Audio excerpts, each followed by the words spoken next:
नमस्कार, आप देख रहे हैं नई आवाज न्यूज चैनल। मैं हूं आपके साथ अंशु। खबरों का रुख करते हैं।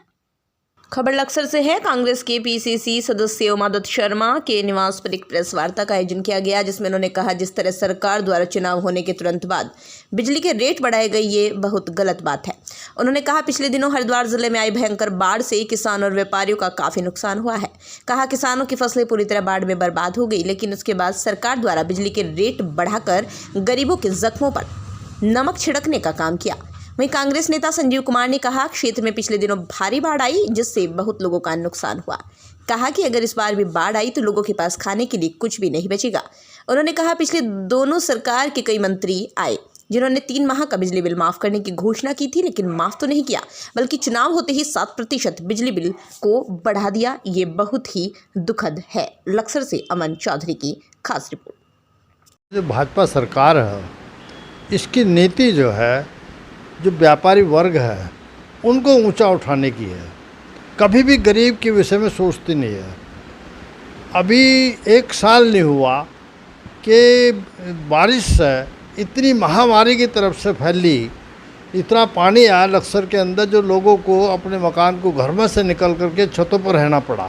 आज छतों पर रह कर के उन्होंने अड़ोस पड़ोस के लोगों ने, हमारे नगर के अध्यक्ष ने और संजीव नीटू ने, इन्होंने अपने घर में भोजन बनवाया। अब भोजन बनवाने के बाद जब उनको भोजन देने के लिए गए, छाती छाती पानी में को निकल करके गए हैं और वहाँ तब जाकर उनकी छतों में भोजन दिया है।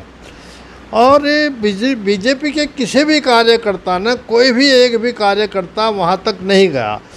परंतु उस टाइम उन्होंने कहा था, मुख्यमंत्री भी यहाँ आए, मुख्यमंत्री तो आए नहीं पर और लोग आए थे, उन्होंने ये कहा था कि हम इसकी भरपाई करेंगे।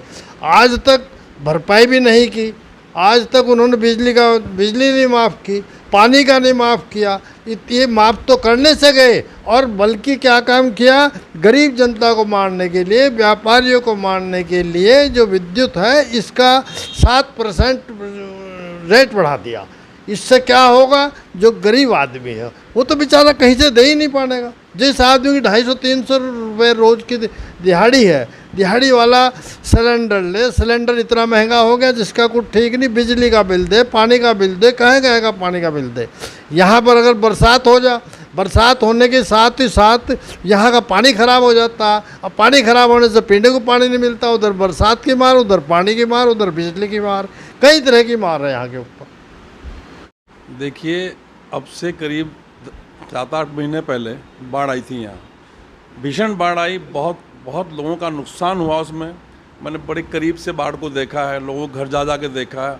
उनके पास उनके बिस्तर, उनके बेड, फर्नीचर सब खराब हो गए। और इस बात को करीब 8-10 महीने लगभग हो भी चुके हैं, 7-8 महीने हो गए हैं। लेकिन उसके लिए और नेक्स्ट टाइम बाढ़ का समय आने वाला भी है। सरकार का कोई उस पर नियंत्रण नहीं है, सरकार के पास कोई योजना नहीं है। अगर इस बार भी बाढ़ आ गई तो मुझे तो लगता नहीं कि लक्सर में खाने के लिए किसी को बचेगा। पहली बात तो पुरानी भरपाई अब तक नहीं हो पाई।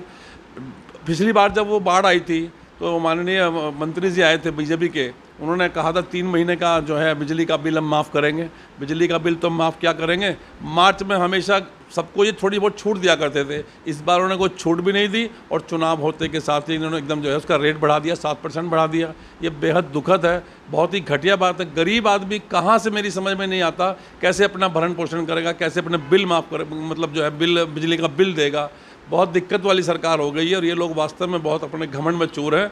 मैं इस बात का विरोध करता हूं और सरकार को इस बारे में सोचना चाहिए। यहाँ का व्यापारी वर्ग इतना नुकसान झेल चुका, पता नहीं कितने लाखों का नुकसान तो छोटे दुकानदारों का हुआ है। उन्हें कोई भरपाई का थोड़ी बहुत सरकार की तरफ से सुविधा नहीं मिली। मुझे बहुत अफसोस इस बात का है। मैं प्रार्थना करता हूँ भगवान इन्हें सद्बुद्धि दे कि गरीबों के बारे में, कुछ किसानों के बारे में कुछ सोचें, व्यापारियों के बारे में कुछ सोचें। तो मैं बस सरकार से ये अपना अनुरोध करता हूँ। तो फिलहाल की छोटी बड़ी खबरों में बस इतना ही। बाकी की तमाम खबरों को देखने के लिए देखते रहिए नई आवाज न्यूज चैनल। नमस्कार।